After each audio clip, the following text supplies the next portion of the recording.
우리 경제 버팀목인 무역 수지가 6달 연속 적자 행진을 이어가면서 경제 앞날에 경고등이 켜졌습니다. 반년 이상 연속해서 무역 적자를 기록한 건 IMF 외환 위기 이후 25년 만인데요. 자, 무역 적자 문제 어떻게 보실까요? 지난달 우리나라 수출액은 574억 6천만 달러를 기록했습니다. 하지만 수입은 612억 3천만 달러로 더 크게 늘어 무역 수지는 37억 7천만 달러 적자로 나타났습니다. 무역 적자가 6개월 연속 이어진 건 1997년 외환위기 이후 25년 만입니다.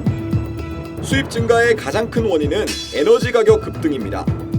지난달 원유와 가스, 석탄 등 3대 에너지 수입액은 180억 달러로 1년 전보다 80% 이상 늘었습니다. 전체 수입액 중 29.3%를 에너지원 수입이 차지할 정도입니다. 여기에 최대 수출 품목인 반도체가 전년보다 5.7% 줄었고 철강도 태풍 피해 여파로 21개월 만에 감소했습니다.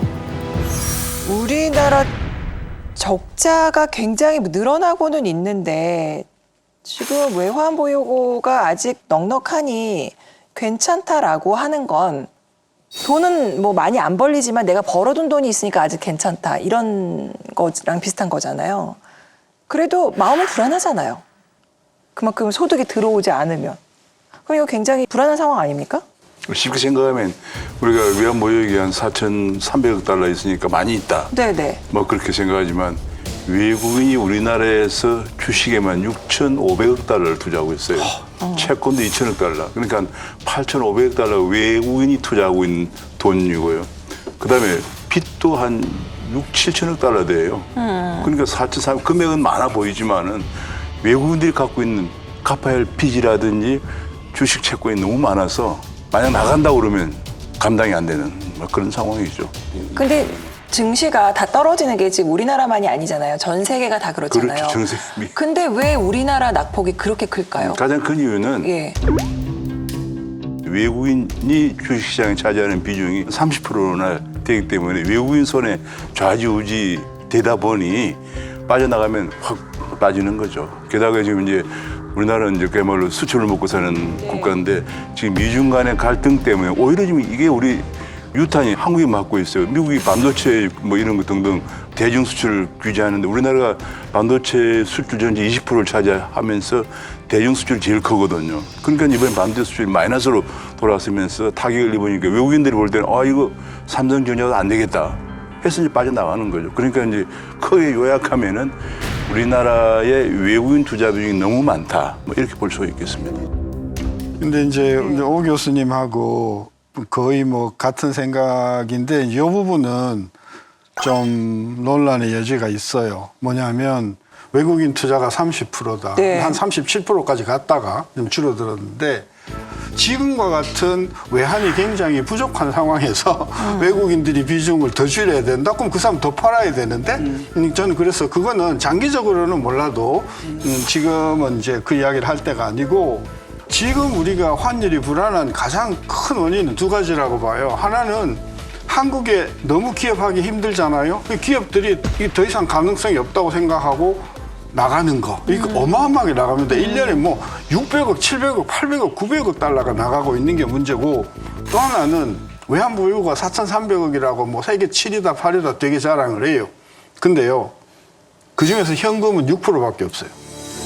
94%가 뭐다?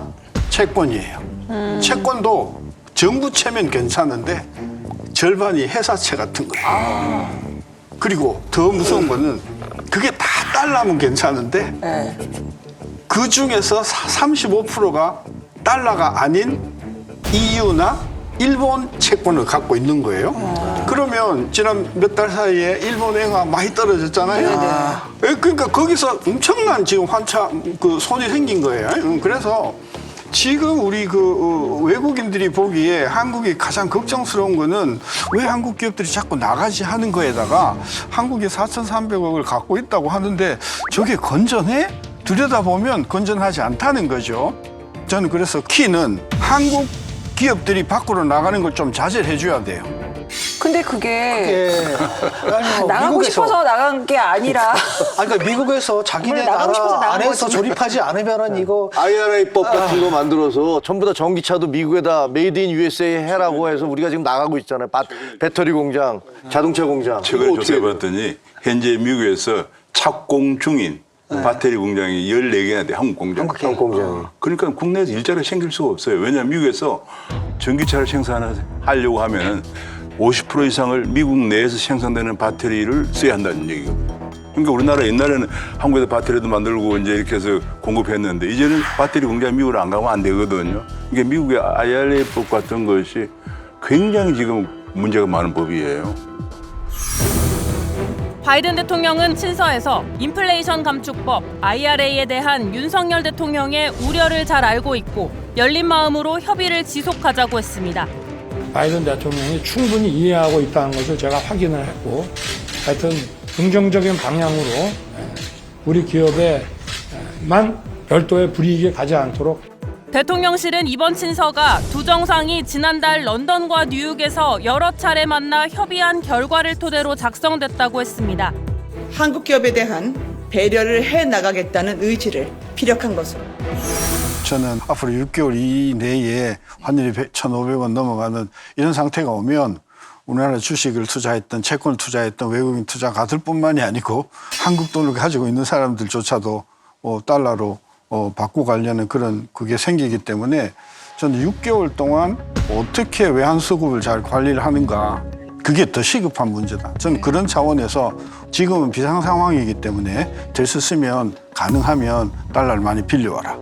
그래서 외환보유고는 지금 뭐 채권 팔고 뭐 하고는 시간이 많이 걸리니까 탄탄한 장기 차입 중심으로 돈을 들여와서 일단은 외환보유고를 충분히 쌓아두는 게 필요하다. 그래서 이 경우에 금융기관들이 좀 더 많이 나가서 빌려올 수 있도록 하는 것이 중요하고 그다음에 제가 만약에 정의선 회장이라고 하면 IRA에서 미국에서 또는 미국이 특정하는 지역에서 만든 배터리가 아니면 혜택을 안 준다? 나 그러면 나는 미국에 투자했던 계획을 그것이 해결될 때까지 나는 유보를 하겠다. 뭐 이렇게 정치적으로 저는 얼마든지 좀 베팅을 할 수 있다고 생각하거든요.